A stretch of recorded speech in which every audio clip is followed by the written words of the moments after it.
Hare Nama Hare Nama eva kevalam Kalo nasteva nasteva nasteva gatiranyata.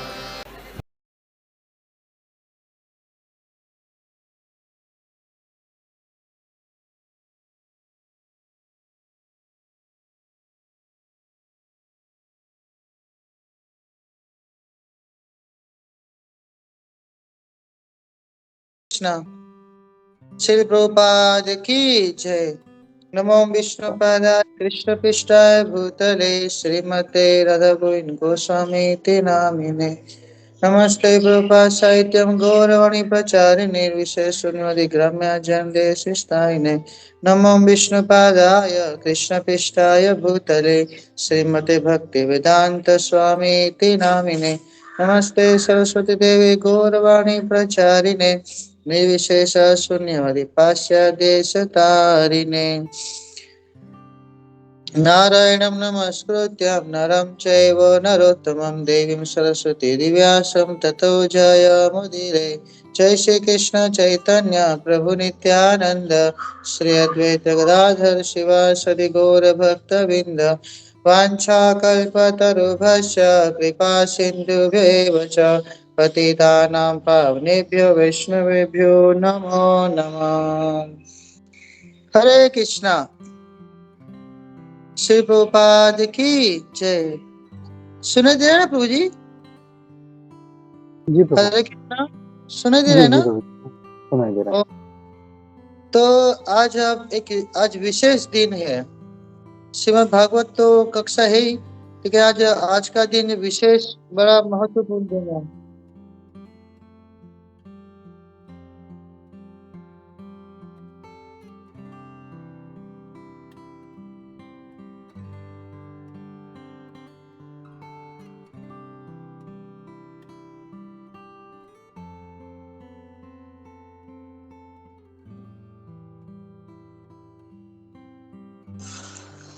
तो आज बहुत महत्वपूर्ण दिन है, क्योंकि आज श्री जयदेव गोस्वामी का जयदेव गोस्वामी का तिरुभाव दिवस है। तो आज हम लोग प्रसंग लेंगे श्री जयदेव गोस्वामी।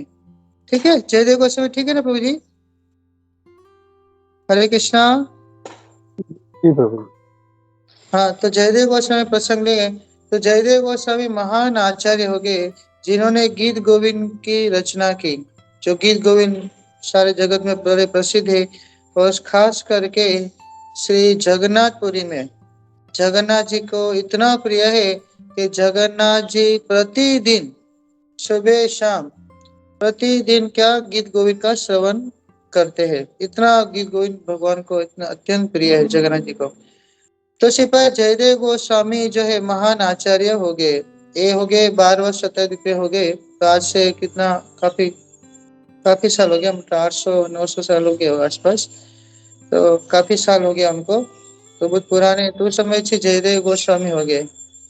तो उसी पर जयदेव गोस्वामी जो थे, जयदेव गोस्वामी पिता का नाम था भोजदेव जी, और माता का नाम था वामा देवी जी, और वो बंगाल के रहने वाले थे। बंगाल में वीरभूमि जिले में उनका गांव था, वहां पे तो वहां के रहने वाले थे। और बचपन से ही भगवान के प्रति उनका अपार लगाव था।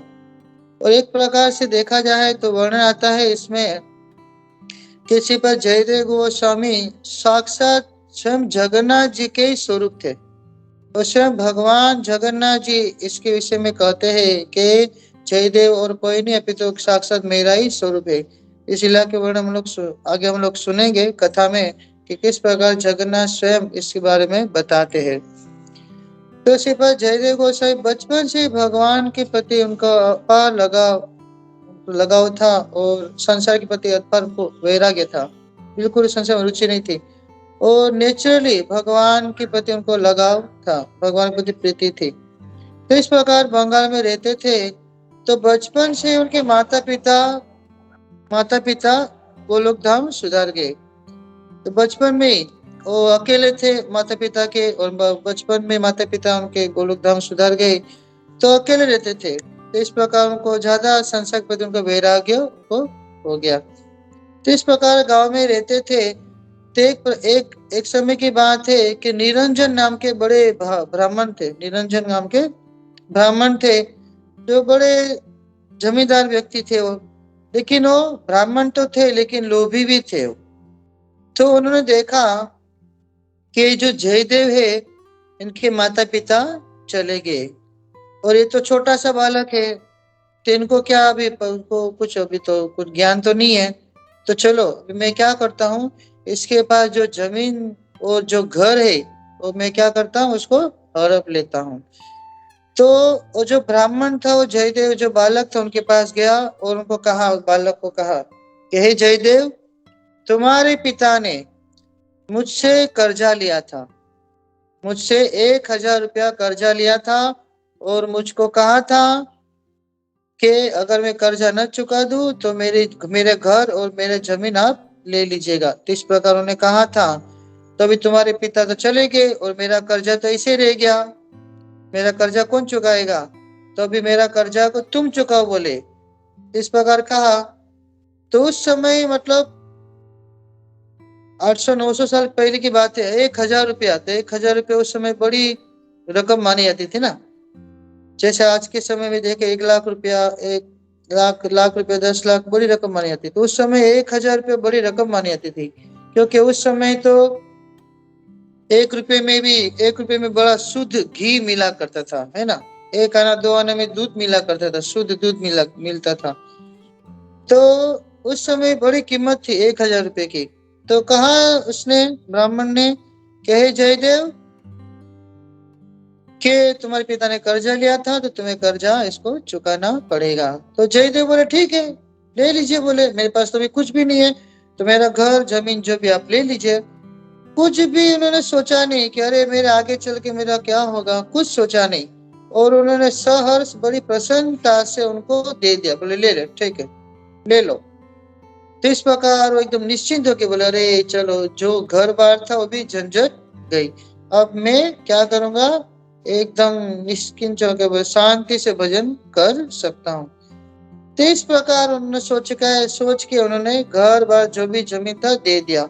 और वो जमींदार जो था, ब्राह्मण देव जो था, निरंजन ब्राह्मण, वो बड़ा खुश हो गया, बड़ा प्रसन्न हो गया कि अरे मुझे तो ज्यादा प्रयास नहीं करना पड़ा और बड़ी आसानी से मुझे मिल गया।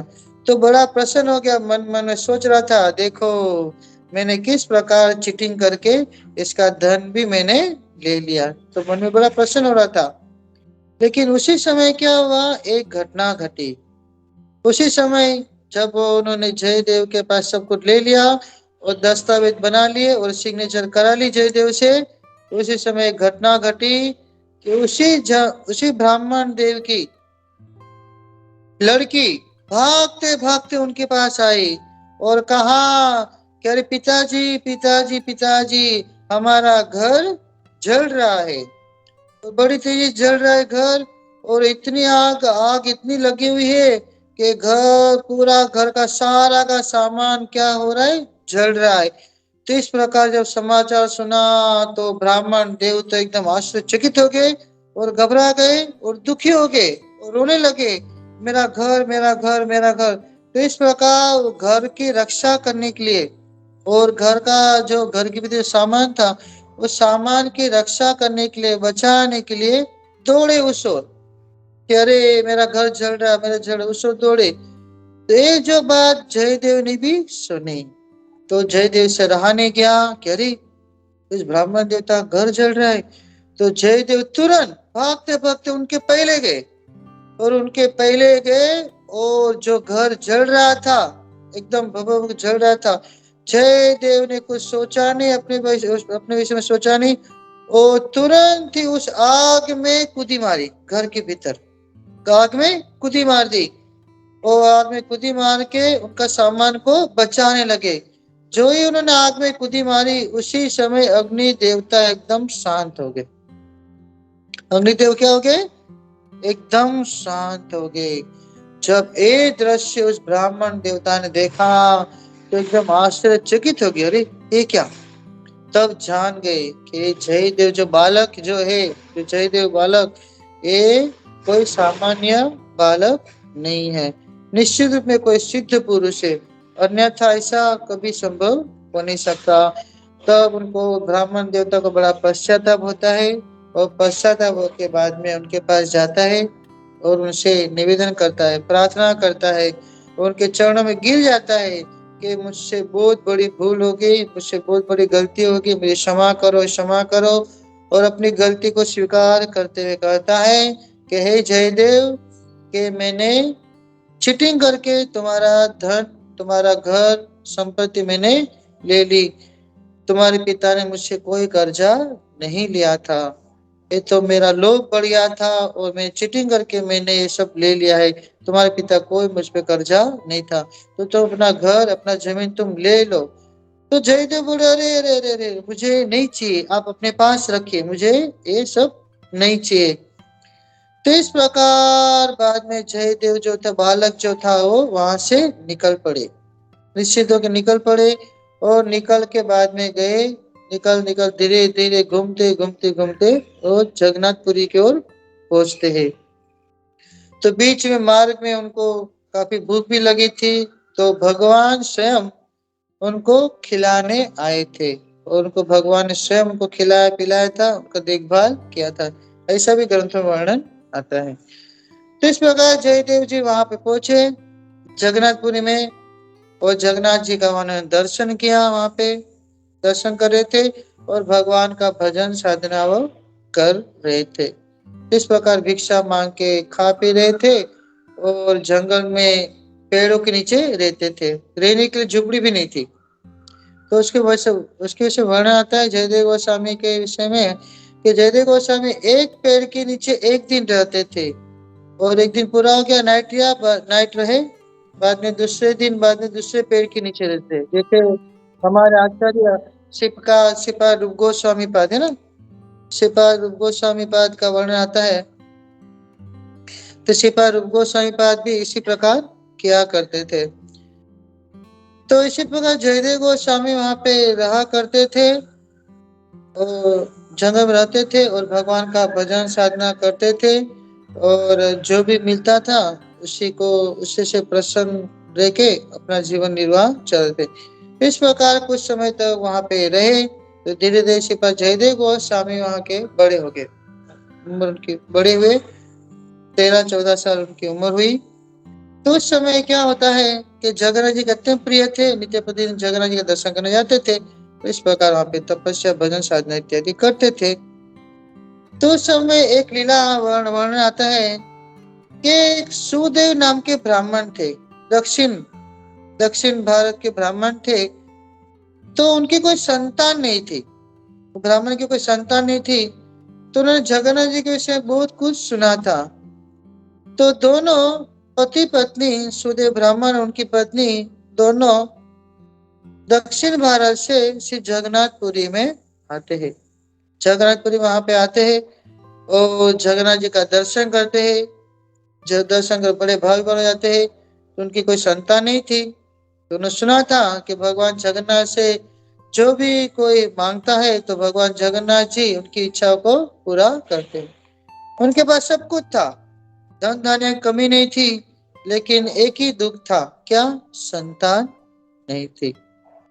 तो उस सुखदेव नाम के ब्राह्मण भगवान जगन्नाथ जी से प्रार्थना करते हैं कि हे जगन्नाथ, आपने मुझको सब कुछ दिया है, सब कुछ मेरे पास है, लेकिन फिर भी मेरे पास एक चीज की कमी है। वो क्या? कि मेरी कोई संतान नहीं है। और अगर आपकी कृपा से मेरी कोई संतान होगी, पहली संतान होगी, तो उस पहली संतान को मैं आपको समर्पित कर दूंगा। अगर लड़की होगी तो मैं आपको समर्पित कर दूंगा, आपकी सेवा में दे दूंगा। इस प्रकार कहा उन्होंने, और कह के जगन्नाथ जी के पास कहा, और कह के जगन्नाथ जी का दर्शन करके पूजा करके फिर वहां से अपने गांव में चले गए। तो समय अनुसार बाद में 1 साल के बाद सुदेव नाम के ब्राह्मण की पत्नी गर्भवती होती है। तो सुदेव ब्राह्मण बड़ा प्रसन्न जाता है, वो गर्भवती है, वो गर्भवती होती है, और बाद में समय अनुसार उन्होंने कन्या को जन्म दिया। तो कन्या को जन्म दिया तो कन्या बड़ी ही सुंदर थी, बड़ी सुंदर थी कन्या। देख के बड़े प्रसन्न हो गए सुदेव ब्राह्मण कि अरे चलो संतान का जन्म तो हुआ, तो ये जगन्नाथ जी की कृपा से ही हमको ये संतान प्राप्ति हुई है। तो वास्तव में संतान किसकी है? जगन्नाथ जी की है। तो जब बड़ी होगी तब बाद में जगन्नाथ जी को हम लोग अर्पण कर देंगे। इस प्रकार सुदेव ब्राह्मण जो थे उस कन्या का लालन पालन करने लगे और उनका नाम रखा पद्मावती। पद्मावती नाम रखा उनका। इस प्रकार लालन पालन करने लगे। धीरे धीरे वो कन्या बड़ी होती है, 12-13 साल की हो जाती है। तब उन्होंने सुदेव ब्राह्मण ने कहा था जगन्नाथ जी से कि जब मेरी कोई कन्या होगी तो मैं आपको अर्पण, आपकी सेवा में अर्पण कर दूंगा। तो उस नियम के अनुसार सुदेव ब्राह्मण जो है अपने सुंदर पुत्री को, उस पद्मावती को साथ में लेके आते हैं। जगन्नाथपुरी आते हैं और साथ में लेके आते हैं और जगन्नाथ जी के पास प्रार्थना करते हुए कहते, हे जगन्नाथ, मैंने कुछ साल पहले आपसे मैंने प्रार्थना की थी कि अगर मेरी कोई संतान होगी, कन्या होगी, तो मैं आपको अर्पण कर दूंगा। तो मैं अपने प्रतिज्ञा के अनुसार मैं आया हूँ और मेरी एक कन्या है, तो मैं आपको अर्पण करने जा रहा हूँ। तो पद्मावती जो थी बड़ी सुंदर थी और बड़ी सुशील थी। समस्त उनमें सभी सद्गुणों से युक्त थी, सभी प्रकार के उनके गुण थे। शील स्वभाव था, बड़ी सुंदर थी और अपने माता पिता की, गुरुजन की और बुजुर्ग लोग की आज्ञाकारी थी। तो इस प्रकार बड़ी ही सुशील कन्या थी पद्मावती। तो सुदेव ब्राह्मण ने कहा जगन्नाथ का आप इसको अर्पण, मैं आपको सेवा में अर्पण करना चाहता हूँ। तो उसी समय जगन्नाथ जी ने उनको सपने में कहा सुदेव ब्राह्मण को कि हे सुदेव ब्राह्मण, कि मैं तुम्हारी सेवा से अत्यंत प्रसन्न हूँ कि तुम क्या करो, इस कन्या को जयदेव को समर्पित कर दो, जयदेव के साथ इनका विवाह कर दो। तो बोले जयदेव कौन है? तो बोले जयदेव मेरा ही स्वरूप है। इस प्रकार किसने कहा? जगन्नाथ जी ने स्वयं कहा कि जयदेव क्या है? मेरा ही एक स्वरूप है, तुम जयदेव को तुम इस कन्या को समर्पित कर दो। तो सुदेव ब्राह्मण ने सोचा कि अरे जगन्नाथ जी का स्वरूप है जयदेव, जयदेव तो होगा कोई धनी परी, धनी व्यक्ति होगा, तो श्रेष्ठ व्यक्ति होगा, उसका नाम होगा काफी। तो इस प्रकार सोच रहे थे। तो सोच के बाद में वो वहां से भगवान के आज्ञा अनुसार पद्मावती को लेके वो निकले। वो ढूंढ रहे थे जगन्नाथपुरी में, सब जगह पे पूछ रहे थे कि जयदेव नाम के कोई किसी को देखा आपने? तब बाद में बोले कि अरे अरे हाँ, किधर जंगल में पड़ा होगा। तो कुछ लोग ने बताया कि जयदेव वो जंगल में किधर भगवान के ध्यान में मग्न होगा, किधर पेड़ के नीचे होगा, भगवान का कीर्तन भजन कर रहा होगा। इस प्रकार लोग कहे। तो जानते नहीं थे कौन है व्यक्ति। तो सुदेव ब्राह्मण ने ढूंढते ढूंढते पद्मावती को साथ में लेके ढूंढते ढूंढते जंगल में जाते हैं कि कौन है जयदेव, कौन है जयदेव। इस प्रकार पुकार पुकार जाते। तो उसी समय जाके देखते हैं तो जयदेव पेड़ के नीचे बैठे हुए थे, एक ही वस्त्र धारण करके बैठे हुए थे, वहां पे अकेले थे और भगवान का नाम कीर्तन कर रहे थे। तो जो सुदेव ब्राह्मण ने देखा, करे अच्छा ये जयदेव है। तो गए निकट और जयदेव को कहा कि तुम्हारा नाम ही जयदेव है? बोले हाँ, मेरा ही नाम है जयदेव है। तो बोले तुम्हारे माता पिता? बोले मेरे माता पिता कोई नहीं, मैं अकेले रहता हूँ यहाँ पे। तुम्हारा घर? बोले मेरे इसी पेड़ के नीचे यहाँ पे रहता हूँ। तब वो सुदेव ब्राह्मण बोले अरे मुझे तो सोचा था बड़े धनी व्यक्ति हो गए, क्योंकि भगवान ने स्वयं कहा कि मेरा ही स्वरूप है। लेकिन लेकिन ठीक है, भगवान ने कहा है, भगवान ने आदेश दिया है, ये संतान वास्तव में किसकी है? मेरी नहीं है, ये तो भगवान जगन्नाथ की है। और जगन्नाथ जी ने मुझको आदेश दिया है कि इस पद्मावती को क्या करो, जयदेव को समर्पित कर दो। तो बस मुझे तो क्या करना है, जगन्नाथ जी के आज्ञा का पालन मात्र करना है।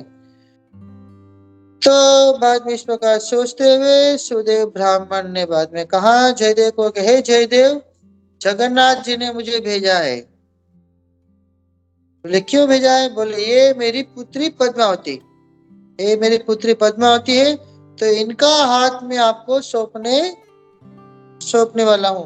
आपका इनकार जो है आप स्वीकार कीजिए, तो स्वीकार कीजिए। तो जयदेव तो एक सुन के आश्चर्यचकित हो गए। बोले, अरे ब्राह्मण देव, दिमाग तो ठिकाने है कि नहीं? क्या कह रहे? इतनी सुंदर खूबसूरत आपकी कन्या है और आप इसको मुझको अर्पण करना चाहते? बोले क्यों? बोले तो सुदेव नाम के ब्राह्मण ने कहा कि जगन्नाथ जी ने मुझको कहा है, आदेश दिया है कि इस पद्मावती को क्या करो, जयदेव को समर्पित कर दो, जयदेव के साथ उनका विवाह कर दो। तो भगवान के आज्ञा अनुसार मैं यहाँ पे आया हूँ, तो अभी तुम इसको स्वीकार करो। तब जयदेव ने कहा, अरे आपका दिमाग तो ठिकाने है कि नहीं? बोले, अरे मैं तेरा फक्कड़, मेरे पास न तो घर रहने के लिए है, न तो धन धान्य है, न खेती है, कुछ भी नहीं है। मैं स्वयं, मेरे पास वस्त्र पहनने के लिए भी नहीं है। एक वस्त्र में रहता हूँ और अभी कहाँ रहता हूँ? पैर के नीचे रहता हूँ और इस प्रकार भिक्षा मांग के अपना गुजारा चलाता हूँ। तो आप इस कन्या को अगर मुझे अर्पित करेंगे तो आपकी कन्या कितनी दुखी होगी? बोले तो उसका रहने के लिए घर भी नहीं है मेरे पास, कुछ तो सोचो कम से कम। तो सुदेव ब्राह्मण को, हाँ, तो सुदेव ब्राह्मण कहता है कि नहीं, ये मैं कुछ जानता नहीं है। मुझे जगन्नाथ जी ने आदेश दिया है कि इस कन्या को जयदेव को समर्पित कर दो, तो बस मुझे क्या करना है? जगन्नाथ जी का आज्ञा का पालन करना है बस। बाकी जगन्नाथ जाने और तुम जानो, बस मुझे कुछ लेना देना नहीं है। तो इस प्रकार सुदेव ब्राह्मण ने पद्मावती का हाथ पकड़ा और जयदेव के हाथ में उनको सौंप दिया और सौंप के बाद में वहां से निकल पड़े।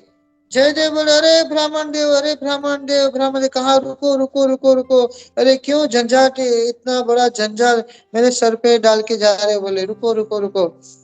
तो सुदेव ब्राह्मण रुके नहीं, वहां से निकल पड़े।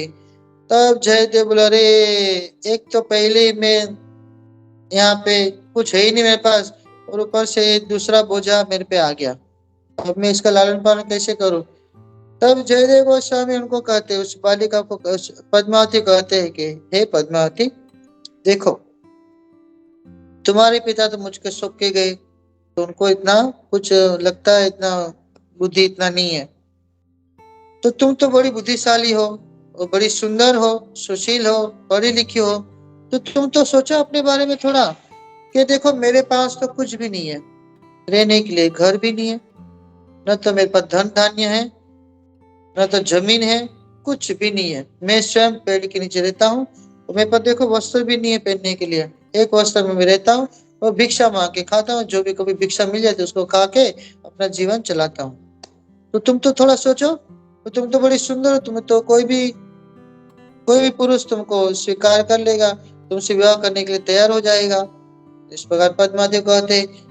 तो पद्मावती ने ऐसा सुना तो पद्मावती तो बोले, अरे देखो स्वामी, मेरे पिता ने मेरा हाथ आपको सौंप दिया है, बस अब आपके पास कुछ है या कुछ नहीं है, इससे मुझे कुछ लेना देना नहीं है।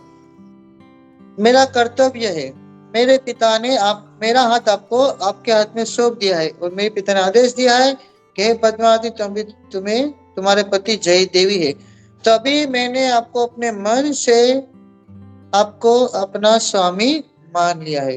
आप मुझे जैसे भी रखे मैं इसे ले लूंगी, चाहे सुख हो या दुख हो, किसी भी परिस्थिति में रह लूंगी, तो आप मुझे स्वीकार कीजिए। देखिए पद्मावती का क्या भाव था, है ना?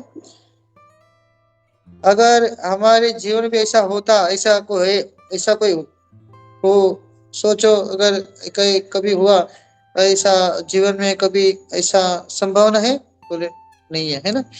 क्योंकि आज की तारीख में कन्या के माता पिता तो पहले उनका वर को देखते हैं कि क्या कितना कमाता है ना, कहाँ रहता है, क्या उसका कुल है, सब कुछ देखते हैं, और कौन सी उसकी नौकरी है, कौन सा कहाँ रहता है, क्या क्या उसके पास है, मेरी बेटी को सुखी रख पाएगा कि नहीं, सब कुछ देखते हैं।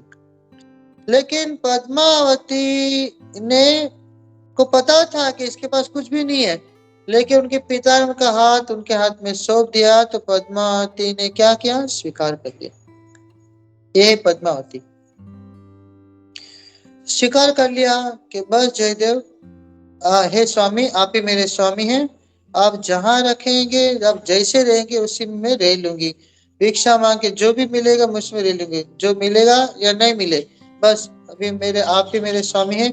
अब मैं आपके साथ ही रहूंगी, अब मैं आपको छोड़ के कहीं जाऊंगी।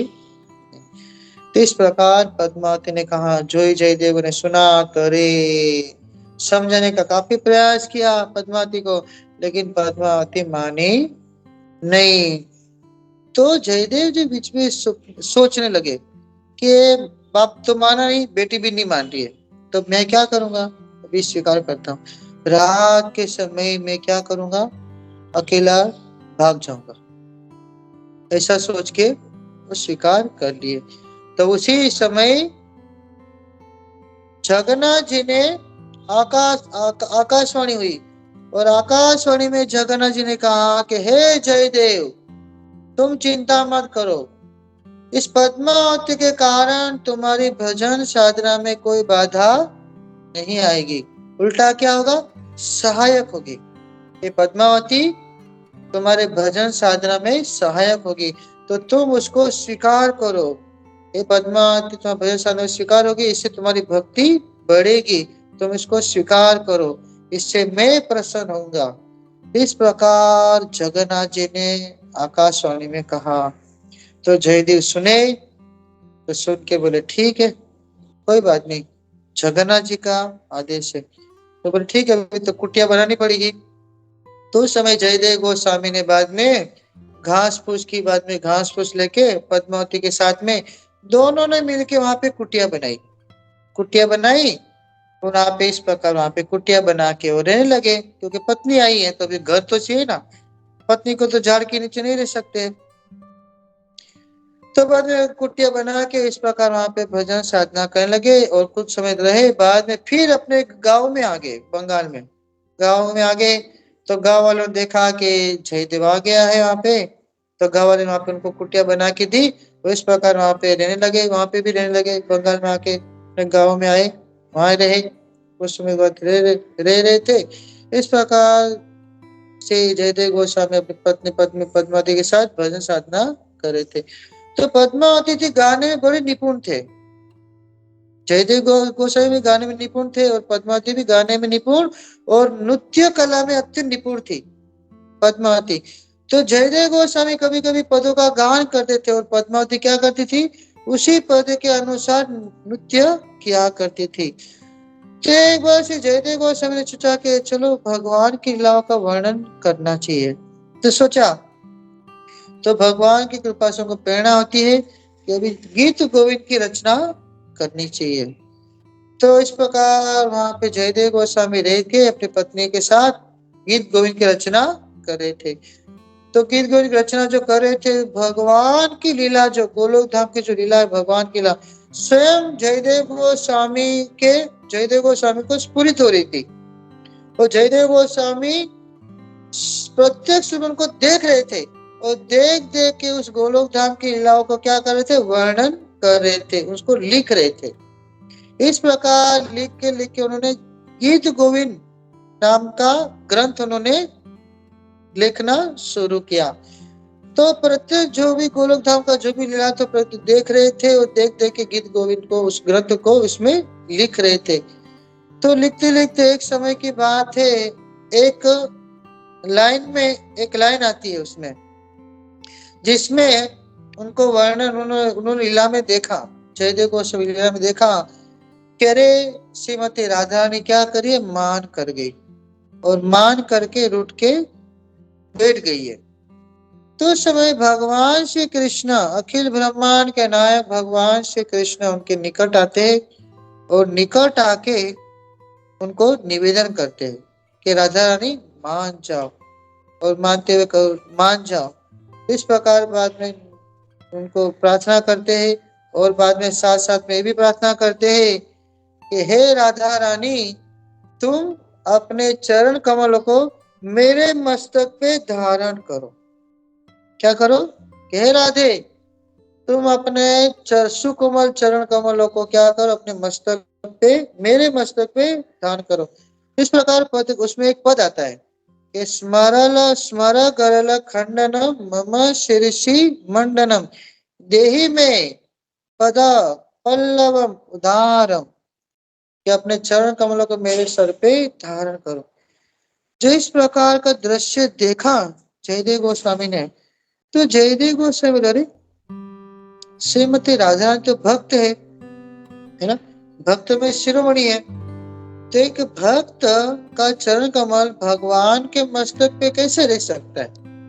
तो उनको थोड़ी शंका हुई, तो थोड़ा डाउट हुआ कि ये पद ठीक लग, हालांकि देख रहे थे लेकिन फिर भी उनको तो अच्छा नहीं लगा। कि भगवान राधा के चरण कमल अपने मस्तक पे कैसे ले सकते? तो उनको शंका हुई, उनको ये कैसे हो सकता है? तो उन्होंने पद को लिखा नहीं, आगे वाले पद को लिखा, पहले वाले पद को लिखा, लेकिन एक जब पद आया स्मर गला खंडनम मम शिरसि मंडनम देहि में पद पल्लव उदारम, जब ये पद आया कि राधा रानी अपने चरण कमलों को क्या करिए, कृष्ण के सर पे रख दिए, जब देखा उनको शंका हुई, उसी समय वहां पे स्टॉप कर दिया। बोले ठीक नहीं, ये कैसे हो सकता है? अखिल ब्रह्मांड के नायक भगवान श्री कृष्ण राधा रानी के चरण कमलों को अपने मस्तक पे कैसे धारण कर सकते? राधा रानी तो भक्त है, कृष्ण तो अखिल ब्रह्मांड के नायक है, तो कैसे हो सकता है? बोले ऐसा नहीं हो सकता। तो इस प्रकार पद वहां लिखा नहीं और अपनी कलम को छोड़ के वहीं पे कलम को छोड़ दिया। और बाद में पद्मावती कहा कि हे पद्मावती, मैं गंगा स्नान करने जा रहा हूँ, गंगा स्नान करने जा रहा हूँ, तो तुम मेरा कपड़ा इत्यादि मुझे दे दो। तो बाद में ठीक है, तो पद्मावती ने उसके वस्त्र इत्यादि दे दिए। तो जयदेव गोस्वामी गंगा स्नान करने चले गए, गंगा स्नान करने वहां चले गए, गंगा स्नान चले गए। तो उसी समय भगवान स्वयं जयदेव जी का स्वरूप लेके वहां पधारते, जयदेव गोस्वामी का रूप लेके वहां पे तुरंत आ जाते। दरवाजा खटखटाया, तो पद्मावती ने देखा, अरे कौन हो सकता है? अभी तो मेरे स्वामी गए, कौन हो सकता है? तब जब दरवाजा खोला तो कौन थे? जयदेव गोस्वामी। अरे स्वामी इतना जल्दी कैसे आना हुआ? अभी तो आप स्नान करने भी निकले, इतना जल्दी स्नान करके आ गए। तब जयदेव बोलते, वही भगवान थे, साक्षात भगवान ही जयदेव का स्वरूप लेके आए थे। तो जयदेव जो बोल रहे, भगवान स्वयं बोल रहे जयदेव के रूप में कि अरे पद्मावती, मैं कुछ भूल गया, अचानक मुझे याद आ गया, वो पद याद आ गया, तो इसलिए मुझे लिखना है, लाओ जल्दी वो ग्रंथ मुझे लाओ, कलम लो, जल्दी मुझे लिखना है, मुझे थोड़ा मन में स्मरण आ गया। तो पद्मावती ने बाद में उसको कागज कलम दिया और बाद में भगवान स्वयं जो जयदेव के रूप में आए थे, उन्होंने इस पद को लिखा। क्या लिखा? स्मरल गरल खंडनम मम शिरसि मंडनम देहि में पद पल्लवम उदारम। और लिखा उन्होंने। पद्मावती ने कहा कि अरे अभी आ गए तो अभी आप भोजन करके जाइए, अभी भोजन कर लीजिए। तब बाद में जयदेव गोस्वामी जो भगवान के रूप में आए थे, उस विद गोविंद को वहां पे पद को इस प्रकार लिख रहे थे, और पद्मावती क्या कर रही थी? भीतर भोजन करने लगी, वहां पे भोजन बनाने लगी। तो पद्मावती ने भोजन बनाया, और बाद में पद्मावती ने स्वयं जो जयदेव के रूप में आए थे, जयदेव के रूप में भगवान को स्वयं खिलाया, परोसा, उनको खिलाया। तो भगवान स्वयं जयदेव के रूप में वहां पे खाए और बाद में भीतर कुटिया में, और एक कुटिया थी वहां पे, है ना। पहले तो घर बड़े बड़े होते थे, तो विश्राम का कक्ष अलग, भोजन का कक्ष अलग अलग हुआ करता था। तो भीतर बाद में पद्मावती को कहा कि अभी तुम भोजन कर लेना, अभी मैं थोड़ा विश्राम करता हूँ। तो पद्मावती बाद में जयदेव गोस्वामी भोजन कर लिए, भगवान के रूप में जो आए थे भोजन कर लिए। तो बाद में भगवान जो चले गए भीतर शयन कक्ष में चले गए और विश्राम करने चले गए वहां पे। तब पद्मावती उसी थाली में फिर भोजन खाने लगी। जो खा रही थी पद्मावती, उसी समय जयदेव गोस्वामी आए, जो उनके पति थे ना ओरिजिनल, ये तो भगवान थे। तो जयदेव गोस्वामी वहां पे आए तो दरवाजा खटखटाया, दरवाजा खोला तो जयदेव गोस्वामी बोले स्वामी अभी, बोले स्वामी तो आश्चर्यचकित हो गए, ये कौन हो सकते हैं? तो एकदम आश्चर्यचकित हो गए पद्मावती, बोले अभी तो मेरे पति तो अंदर विश्राम कर रहे, ये कौन है? तो जयदेव को आश्चर्यचकित होकर देखने लगी। तो जयदेव गोस्वामी बोले अरे तुम क्या देख रही हो इस प्रकार गुड़ गुड़ के, कभी देखा नहीं है क्या? तो पद्मावती बोले स्वामी ये क्या देख रही हो कि आप तो अभी अभी मेरा भोजन किए मेरे साथ में, वो विश्राम कर रहे। बोले अरे पगली हो गई क्या, मैं अभी गंगा स्नान करके अभी आया हूँ। अरे ये कैसे हो सकता है, मैंने आपको भोजन कराया। बोले अरे मैंने अभी कहा मैं तो गंगा स्नान करके अभी आया हूँ, तुम्हारा दिमाग तो ठीक है कि नहीं, नींद में हो क्या अभी भी? तो बोले अरे फिर देखा जयदेव गोस्वामी पद्मावती भोजन कर रही है, तो देखा तो बोले तुम मुझसे पहले भोजन कैसे, कभी तो भोजन करते नहीं है, आज तुम भोजन करी हो। बोले स्वामी आपने तो खा चुके, तो इसलिए तुम मैं बाद में खा रही हूँ, आपने कहा कि भोजन कर लो इसलिए मैं भोजन कर रही हूँ। तो जयदेव गोस्वामी को डाउट होगा आखिर बात क्या है। तो जयदेव गोस्वामी बात डाउट हुआ उनको। तो पद्मावती ने कहा आपने कहा था भोजन करने में, भोजन कर रही है इसलिए, और आपने कहा था कि अरे मैं जल्दी आ गया, मैं गंगा स्नान करने मैं जल्दी आ गया और मैं पद को भूल गया था इसलिए पद को लिखने आया हूँ। तो पद लिखने आए यहाँ पे, पद को लिखा भी और आपने भोजन भी किया और अभी आप बेहतर विश्राम कर रहे थे, तो आप कौन है? तो जयदेव गोस्वामी को सुना रे लगता है कुछ न कुछ तो इसमें है। तो जयदेव गोस्वामी तुरंत ही जो गीत गोविंद की रचना कर रहे थे तुरंत ही कुटिया वहां पे गए, उस कक्ष में गए।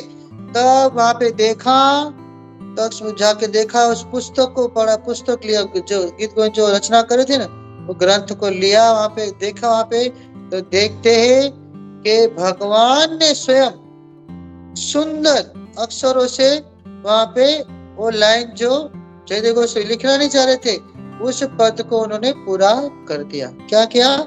स्मरल गरल खंडनम मम शिरसि मंडनम देहि में पद पल्लवम उदारम, उस पद को पूरा कर दिया। इतने सुंदर अक्षरों को देखते हुए जयदेव गोस्वामी की आंखों से आंसू झरझर बहने लगे। अरे स्वयं भगवान पधारे इस पद को पूरा करने के लिए। मैंने शंका की थी लेकिन भगवान स्वयं इस पद को पूरा करने के लिए पधारे। इसका मतलब सच में भगवान स्वयं श्रीमती राधा रानी का चरण कमलों को अपने मस्तक पे धारण करते हैं। इस प्रकार देख के जयदेव गोस्वामी की आंखों से आंसू आ गए। पद्मावती में देखा तो इतने सुंदर अक्षरों से, इतना सुंदर मोती से अक्षर थे, इतने भगवान ने स्वयं लिखे थे। तब जयदेव गोस्वामी उस कक्ष में गए जहां भगवान बोले जयदेव शयन कर रहे थे ना भगवान, उस कक्ष में गए। तब वहां पे कोई नहीं था, वहां पे कोई नहीं था। तब जयदेव गोस्वामी एक दृश्य दूसरा देखा कि वहां कोई नहीं था, लेकिन जिस कक्ष में, जिस शैया में भगवान शयन कर रहे थे, विश्राम कर रहे थे, वो कक्ष पूरा एकदम सुगंधित वातावरण से पूरा छा गया था। चारों ओर केवल सुगंध ही सुगंध फैल गई थी वहां पे। इतना दृश्य देख के जयदेव गोस्वामी बड़े ही प्रसन्न हो गए। और पद्मावती ने देखा कि अरे क्या है? तब पद्मावती कहा अरे पद्मावती तुम कितनी भाग्यशाली हो कि मुझे शंका हुई थी इसलिए मैं पद को अधूरा छोड़ के चला गया था, तो भगवान स्वयं आए और उस पद को पूरा किया। तो मैं नहीं था, साक्षात जगन्नाथ जी पधारे थे, भगवान स्वयं कृष्ण स्वयं आए थे उस पद को पूरा करने के लिए। कि पद्मावती तुम कितने भाग्यशाली हो कि तुमने भगवान का दर्शन किया और मैं कितना दुर्भाग्य हूँ। हाय कितना मेरा दुर्भाग्य कि मेरा मुझको दर्शन नहीं हुआ।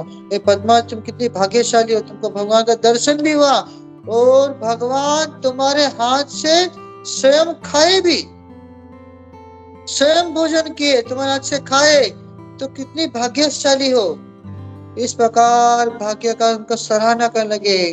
और पद्मावती कहा अरे पद्मावती तुम भोजन कर रही थी ना, कहाँ है भोजन, लाओ मुझे भी थोड़ा दो, क्योंकि साक्षात भगवान ने उसको खाया है इसलिए प्रसाद मुझे भी थोड़ा दो। पद्मावती ने कहा, अरे अरे स्वामी, ऐसा नहीं हो सकता है, मैंने इसको खाया है, मैंने इसको जूठा कर दिया है। जयदेव गोस्वामी बोले, भले तुमने जूठा किया लेकिन भगवान ने खाया है ना, भगवान का उच्छिष्ट है, तो मुझे भी थोड़ा सा प्रसाद दो। तो इस प्रकार बाद में जयदेव गोस्वामी ने जबरदस्ती, पद्मावती देना नहीं चाहती थी, लेकिन जयदेव गोस्वामी जबरदस्ती उसकी प्लेट में से उसको खाया। वो जो ही खाया तो जो स्वाद था एकदम अद्भुत, क्योंकि भगवान खाए थे ना, भगवान स्वयं अपने हाथों से उस प्लेट में से उस भोजन को किए थे, प्रसाद को, भोजन को किए थे, तो महाप्रसाद हो गया। तो पहले भी जयदेव गोस्वामी भोग लगा के खाते, लेकिन भगवान स्वयं आए और भगवान स्वयं खाए थे, तो प्रसाद तो उल्टा महाप्रसाद का भी प्रसाद हो गया है ना।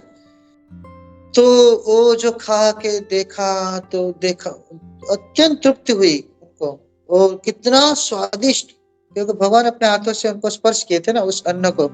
तो भगवान जो भी अपने हाथों से स्पर्श करते, या भगवान की दृष्टि भी पड़ जाती है अन्न में, जो भी हम लोग भोजन बनाते हैं, रोटी सब्जी दाल ड्राई जो भी बनाते हैं, अगर भगवान की दृष्टि भी पड़ जाती है तो उस भोजन क्या होता है, स्वादिष्ट हो जाता है, प्रसाद हो जाता है ना। हम लोग भगवान को नित्य प्रतिदिन भगवान को भोग लगाते, तो कुछ लोग का ऐसा हो सकता है कि अरे हम लोग भगवान को भोग लगाते, रोटी सब्जी सब कुछ लगाते, लेकिन आज तक भगवान ने खाया नहीं। लेकिन वास्तव में देखेंगे कि भगवान खाते हैं। भगवान कैसे खाते हैं, आंखों से खाते हैं, है ना। तो भगवान की अगर दृष्टि भी पड़ जाती है भोजन पे, तो भोजन क्या हो जाए, प्रसाद हो जाता है। तो जब उस प्रसाद को हम लोग खाते हैं तो हमारे कर्म बंधन नष्ट हो जाते हैं, हम पापों से, हमारी पापों से हमको मुक्ति मिल जाती है, और भगवान की भक्ति हमको प्राप्त होती है। तो उस प्रसाद को जब जयदेव गोस्वामी खाए तो जयदेव गोस्वामी बड़े प्रसन्न हो गए, इतना सुंदर स्वाद, और पद्मावती की सराहना कर ले कि तुमने दर्शन किया, भगवान को तुमने हाथों से खिलाया, तो तुम बड़ी सौभाग्यशाली हो। ये थे जयदेव गोस्वामी। तो जयदेव गोस्वामी की कई प्रकार के और कई लीला आती है, तो अभी समय भी अभाव है, जयदेव गोस्वामी कई सारे ऐसी लीला आती है, और अभी समय भी थोड़ा कम है। तो छोटी सी एक लीला 5 मिनट में बता देता हूँ खाली, कि एक समय की बात है, तो जयदेव गोस्वामी इस प्रकार गीत गोविंद की रचना कर ही रहे थे यहाँ पे। तो समय कुछ समय वहां पे बंगाल में रहे, बाद में जयदेव गोस्वामी को जगन्नाथ जी का विरह सहन नहीं हुआ, तो फिर से पद्मावती के साथ जगन्नाथपुरी वापिस आ गए। तो जगन्नाथपुरी वापिस आ गए वहां पे।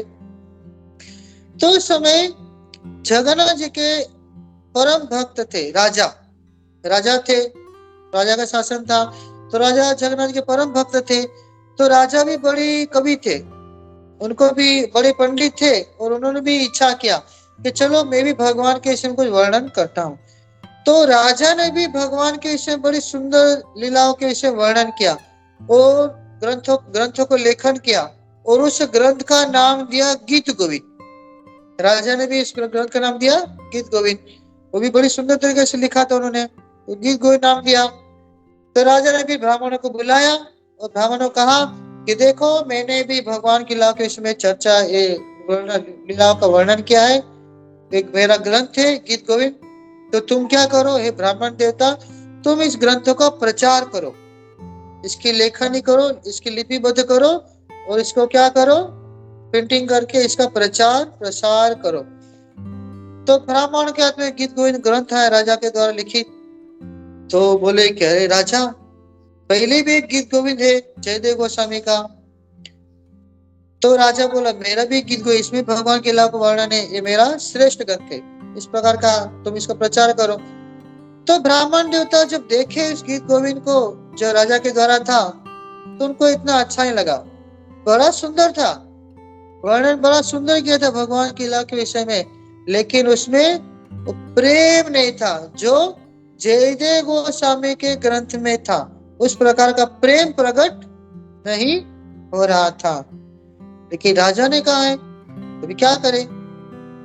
तो ब्राह्मण ने कहा कि अरे पहले एक गीत गोविंद ग्रंथ है, तो ये दोबारा ग्रंथ, तो दो गीत गोविंद ग्रंथ भी कैसे कर सकते बोले, तो वो कौन सा श्रेष्ठ है कैसे पता चलेगा। तो बोले इसका, बोले ठीक है कुछ परीक्षा की जाए। तो बोले ठीक है। ब्राह्मण ने कहा ठीक है परीक्षा की जाए। तो दोनों ग्रंथों को क्या किया जाए, जगन्नाथ जी के मंदिर में रखा जाए, दिन भर रात भर रखा जाए। तो बाद में जो ग्रंथ को जगन्नाथ जी स्वीकार करेंगे उसी ग्रंथ को श्रेष्ठ माना जाएगा। तो राजा बोला ठीक है निर्णय हो जाए। तो राजा तो बोला मेरा ही ग्रंथ सबसे श्रेष्ठ। इस प्रकार उसको अभिमान था। तो इस प्रकार ब्राह्मण देवता ने क्या किया कि जयदेव गोस्वामी का गीत गोविंद ग्रंथ और राजा के द्वारा लिखित गीत गोविंद ग्रंथ को लिया और दोनों ग्रंथों को जगन्नाथ जी के मंदिर में रख दिया। दिन भर रहा ग्रंथ को और रात भर ग्रंथ रहा। तो रात के समय क्या हुआ, जो जयदेव गोस्वामी का लिखित जो ग्रंथ था, जयदेव गोस्वामी जो रचना किया था, उस ग्रंथ को भगवान ने क्या किया, अपना लिया, उसको अपने छाती में लगा दिया जगन्नाथ जी ने। और राजा के द्वारा जो ग्रंथ था उसको फेंक दिया, बाहर फेंक दिया और उसके पन्ने भी उलट सुलट कर दिए, सब पूरे बिखेर दिए। तो जयदेव गोस्वामी का लिखित ग्रंथ को अपने हृदय में उसको धारण किया। जब ब्राह्मण देवता सुबह उठे और पट खोले, जगन्नाथ जी का जब मंदिर को खोला, तब देखते हैं कि जयदेव गोस्वामी के द्वारा लिखित जो ग्रंथ थे जगन्नाथ जी ने स्वीकार किया, अपने हृदय में धारण किया और राजा के द्वारा ग्रंथ को लिखित फेंक दिया। तो प्रमाण हो गया कि जयदेव गोस्वामी का ग्रंथ है वो सबसे श्रेष्ठ है, राजा से भी ग्रंथ से श्रेष्ठ है। तो राजा को जब इस बात का पता चला तो राजा बड़ा दुखी हो गया। क्या रे, जगन्नाथ जी ने, मैं जगन्नाथ का परम भक्त हूँ और जगन्नाथ जी ने मेरे ग्रंथ को फेंक दिया, उसका तिरस्कार कर दिया। तो बड़े दुखी हो गए कि मेरा इतना अपमान किया, भगवान ने इतना बड़ा अपमान किया। बस अब मैं शरीर धारण नहीं करूंगा, अब मैं क्या करूंगा, शरीर छोड़ दूंगा। इस प्रकार सोच लिया कि अपने समुद्र में प्रवेश कर जाऊंगा और अपने शरीर को छोड़ दूंगा। जिस प्रकार अपने उसी प्रकार जब राजा समुद्र में प्रवेश करने वाले थे, उससे भगवान उनका आदेश दिया कि हे राजन, तुम इस प्रकार व्यर्थ क्यों कर रहे हो, आत्महत्या करने का प्रयास क्यों कर रहे हो। जयदेव मेरा परम भक्त है और जयदेव का ग्रंथ तो सबसे श्रेष्ठ है, तुम्हारा भी श्रेष्ठ है। तुमने भी मेरे विषय में बड़ा सुंदर वर्णन किया है, लिखा है, लेकिन फिर भी तुम्हारे वर्णन में और जयदेव गोस्वामी के वर्णन में अंतर है। क्या अंतर है, तो तुमने लीला को वर्णन किया है लेकिन उसमें वो जो प्रेम नहीं है, जो प्रेम जयदेव गोस्वामी के ग्रंथ में है। कि तुम चिंता मत करो, बोले तुम इस प्रकार व्यर्थ की तुम आत्महत्या करने को क्यों प्रयास कर रहे हो। अगर तुम्हें ऐसा ही है तो तुम क्या करो, जयदेव गोस्वामी का ग्रंथ लो और उसमें से कुछ 10 श्लोक लो, जयदेव गोस्वामी के 10 पदों को लो और अपने ग्रंथ में क्या करो, उन जयदेव गोस्वामी के पदों को तुम लिखो, उन पदों को लिखो और बाद में तुम अपना पद लिखना, अपना बात लिखना, और तुम जयदेव गोस्वामी पदों को लिखो, बाद में अपनी बात। इस प्रकार अगर मिल जाएगा तब तुम्हारे ग्रंथ भी श्रेष्ठ हो जाएगा, लेकिन जयदेव गोस्वामी ग्रंथ सबसे श्रेष्ठ है। इस प्रकार जगन्नाथ जी ने उनको राजा को कहा, तो राजा मान गया, बोले ठीक है प्रभु। और फिर बाद में उस प्रकार राजा ने जयदेव गोस्वामी ग्रंथ को लिया और उनके कुछ पदों को अपने ग्रंथ में उन्होंने लिखा। इस प्रकार राजा ग्रंथ भी बाद में आगे प्रचलित हो गया। ते है जयदेव गोस्वामी। तो जयदेव गोस्वामी भगवान के परम भक्त तो थे ही, लेकिन जगन्नाथ जी स्वयं कहते हैं कि जयदेव कौन है, मेरा ही एक स्वरूप है।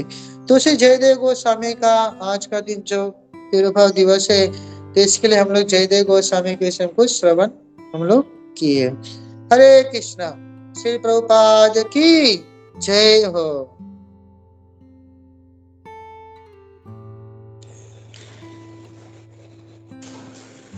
हरे कृष्णा।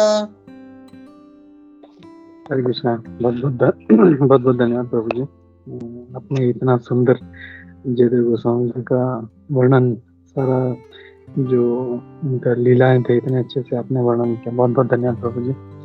ऐसे ही आते रहे। हरे कृष्णा प्रभु। हरे कृष्ण। श्री प्रभुपाद की जय हो। जय।